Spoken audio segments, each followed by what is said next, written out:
Salut, te voici actuellement sur la chaîne YouTube Snapstar. Sur cette chaîne, tu retrouveras tous les plus gros clashs de Snapchat et tous les plus gros buzz du moment. Surtout, n'hésite pas à t'abonner tout en activant la cloche des notifications pour ne rien rater du contenu exclusif de cette chaîne. Et oui, sur cette chaîne, tu retrouveras du contenu qui n'est disponible nulle part ailleurs. Sur ce, je te laisse avec la vidéo. Bon visionnage. J'espère que vous allez tous très bien et que vous êtes en train de passer une excellente soirée. Comme vous avez pu le voir dans le titre de cette vidéo, aujourd'hui nous allons principalement parler de Jonathan Matidjas et de sa future femme Chana Cres. Vous les connaissez certainement tous, Jonathan et Chana sont des stars de la télé-réalité française. Comme vous le savez, depuis quelques jours, Jonathan et Chana sont en énorme crise de couple. Dans cette vidéo, Chana et Jonathan annoncent qu'ils ont fait la paix et qu'ils sont très bien ensemble. En effet, certains blogueurs affirment que Chana et Jonathan se sont réconciliés parce qu'ils attendent un enfant. Je vous laisse sans plus attendre avec toutes les explications de Chana et de Jonathan. N'oubliez pas de réagir dans l'espace commentaire et surtout restez bien jusqu'à la fin de cette vidéo.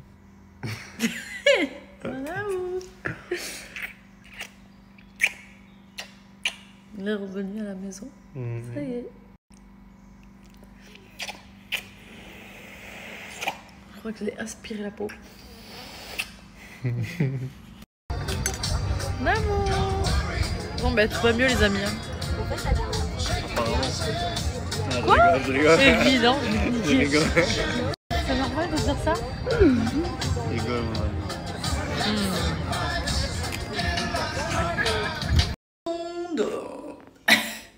Ce matin, je suis en mode masque. J'ai mis de l'huile d'olive sur la tranche, un tout petit peu. Et alors, j'ai essayé, on m'a envoyé une recette pour les cheveux. C'est du sirop d'agave. J'ai fait un masque, apparemment, ça fait briller. C'est bon pour les boucles et tout. Et j'ai rajouté, bien évidemment, un petit peu d'huile d'olive parce que je sais que c'est très bon pour les cheveux. Donc voilà, je suis en mode salade. T'as compris. Bon, les petits soldats, je vais vous dire un petit mot sur ce qui s'est passé quand même. Déjà, je voulais vous remercier parce qu'on a reçu énormément de messages d'amour, de messages de personnes qui sont hyper gentilles avec nous, etc. Donc, merci beaucoup, c'est très gentil. Voilà, ça fait toujours plaisir. Deuxième chose, et ben, tout simplement, ça va mieux. Vous avez vu mon chéri rentrer hier. Alors, il y a deux choses. Les meufs, déjà, vous devriez comprendre, vous savez qu'on est casse-couilles. Casse les couilles, on cherche les problèmes.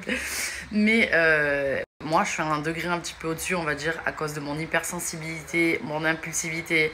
Donc, on va dire que quand on se dispute, lui a un caractère très fort, mais on va dire qu'il est gentil. Il essaie toujours d'arranger les choses. Et moi, c'est le contraire. Donc, ça clash très fort, ça va très loin. Bref. C'était pour vous dire que tout va mieux et que notre amour est très très fort, on s'aime vraiment très très fort et que je pense que en vrai à chaque fois qu'on se dispute j'ai peur qu'on se quitte et tout, mais je pense que ça n'arrivera pas parce que vraiment on s'aime fort. Mais en tout cas merci à tous.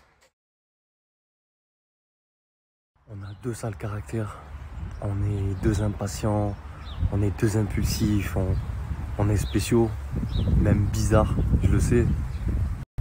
Et on s'aime de manière démesurée, donc des fois on se fait beaucoup de mal. On est capable de se détester et puis de s'aimer plus fort que tout. C'est la passion, l'amour, c'est la complicité, tout ça mélangé. C'est ce qui nous caractérise. On a une façon de s'aimer que pas tout le monde pourrait comprendre, mais on est comme ça. Et tu peux pas lutter. En fait, quand tu te retrouves, c'est une évidence, t'as envie de rien d'autre. Donc ouais, on va essuyer des moments difficiles, comme ça a été le cas ces jours-ci. Parfois, ça sera des tempêtes, ça sera chaud, je le sais. Mais ça me va. Parce que c'est elle.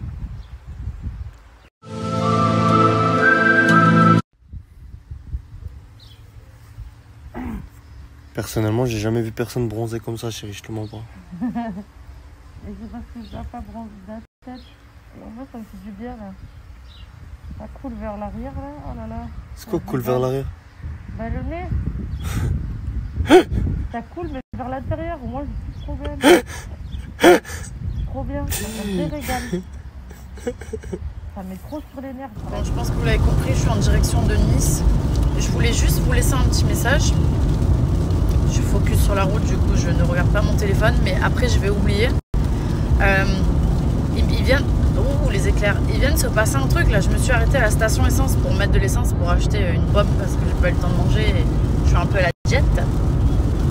Et ça m'est arrivé plusieurs fois dans ma vie d'être dans des situations des fois on a peur, tu vois, et surtout en tant que fille, on a toujours peur que, moi pour ma part, dès que je suis dans un endroit où il commence à faire nuit ou machin, je suis très très parano parce qu'il se passe tellement de choses, de filles qui se font enlever, de gens qui se font tuer, de jeunes filles qui se font violer, enfin des trucs horribles que j'ai toujours eu un instinct. Alors est-ce qu'il m'est jamais rien arrivé grâce à ça, j'en sais rien, mais c'était juste pour vous expliquer ce que je fais, ça peut peut-être vous aider. Donc en fait les petits soldats à la station étaient fermés, donc je rentre dans le sas pour parler à la dame devant la porte, et en fait c'est un espèce de sas de baies vitrées, c'est tout petit, tu vois, et le temps que je lui demande d'aller chercher des pommes, donc je me retrouve dans le sas, et là je vois, j'entends surtout des hommes derrière qui rentrent, sauf que c'est pas très grand, tu vois, et j'entends qu'ils ont un accent un peu pays de l'Est, c'est un peu le film Taken là. Je vois ils ont une camionnette en plus de loin, je dis on sait jamais, on sait pas dans la vie, on sait pas, j'en sais rien, imagine une kidnappe d'un coup comme ça, on sait pas, il se passe plein de choses. Et j'ai toujours ce réflexe, quand je me sens en danger, je fais du bruit. Je sais pas comment vous expliquer. Parce que je me dis, quelqu'un qui veut choper une gamine ou qui veut choper une femme, il va essayer de le faire et qu'il n'y ait pas de bruit. Tu vois ce que je veux dire? Parce que, enfin, je sais pas, j'ai jamais vécu ça, mais je me dis, ils vont essayer d'attraper quelqu'un qui est vulnérable. Et en fait, en général, enfin moi je vous explique, il m'est jamais rien arrivé dans ma vie. Je dis pas que c'est grâce à ça, j'en sais rien, vraiment. Je me suis arrêtée, j'ai dû prendre mon ticket d'autoroute en photo.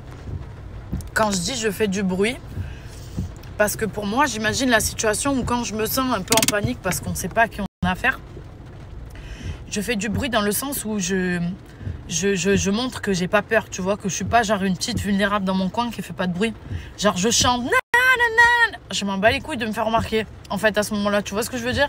Genre je me dis, si je me sens en danger, pour éviter qu'on vienne m'attaquer ou qu'on vienne faire quelque chose parce que je suis une femme, et il y a des tarés partout sur cette planète, et ben en fait je suis au téléphone, je chante, tu vois, j'essaye, et toujours être dans un lieu public où il y a de la lumière, c'est super important, super important. Un jour il m'est arrivé un truc quand j'étais jeune dans le train, j'ai tellement eu peur, et c'est parce que je courais très vite, je crois qu'il m'est rien arrivé, mais dans le train un mec il me suivait partout et du coup je faisais du bruit, donc les gens regardaient, du coup il hésitait, et je crois que c'est ça qui est resté dans ma tête qui fait que maintenant je fais toujours du bruit quand je me sens en danger, tout le temps, je chante, je gigote, bref.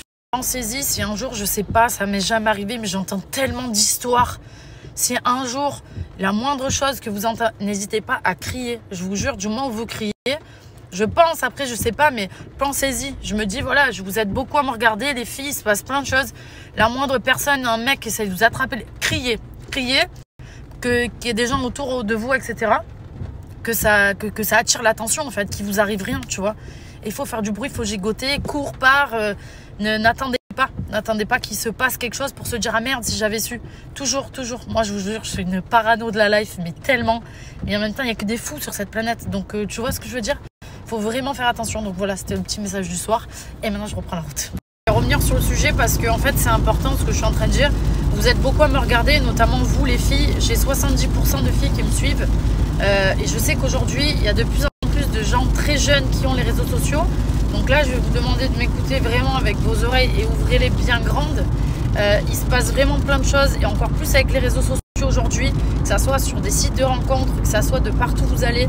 Il y a des fous de partout, d'accord? J'entends des histoires même de meufs qui sont inscrites sur des sites de rencontres. La fille, elle est allée, elle a rencontré le mec. Ils ont fait un repas, 2 repas, c'est très bien passé. Le 3e repas, il voulait la découper dans son salon. Il lui avait mis des somnifères dans un verre. Que des trucs comme ça. Une fille est partie en boîte de nuit, elle est allée avec des mecs, ils ont mis des cachets. Au final, ils l'ont retrouvée dans un hôtel. Le lendemain, elle s'est fait retirer ses reins. Ils avaient fait rentrer des docteurs et tout dans la chambre le soir même. Elle a rien capté, elle s'est juste réveillée dans une baignoire. Et des histoires comme ça, il y en a plein. Les filles, s'il vous plaît, faites attention à vous. Il y a des fous de partout aujourd'hui, de pire en pire. Ok ? Pas dans la voiture de quelqu'un qu'on ne connaît pas, on ne boit pas dans un verre qui n'est pas le nôtre. Il y a les boîtes de nuit qui vont réouvrir bientôt. Faites attention à vos verres, ils vous mettent des cachets dedans. On ne parle pas à un mec qu'on ne connaît pas. Si tu vois un mec dans la rue qui vient te parler, qui a l'air chelou, pars en courant. On ne parle pas à des inconnus sur les réseaux sociaux, faites attention. Il y a plein de profils avec des mecs qui mettent des photos de beaux gosses, etc. Derrière, c'est des pervers ou des psychopathes ou des pédophiles. Il y a plein de trucs comme ça, vraiment. Et les réseaux sociaux aujourd'hui, c'est le pire du pire, c'est horrible. Donc je vous demande vraiment de faire attention les filles et même les garçons, parce qu'en fait, même garçons, mais c'est parce que moi je suis une fille que je dis ça, mais vraiment je vois tellement d'histoires de trucs, je me dis mais putain c'est pas possible. dans un monde de fous. Donc faites attention à vous s'il vous plaît. Merci à toi d'avoir visionné cette vidéo et surtout n'hésite pas à liker la vidéo et à nous donner ton avis dans l'espace commentaire. Sur ce, on se retrouve dans une prochaine vidéo.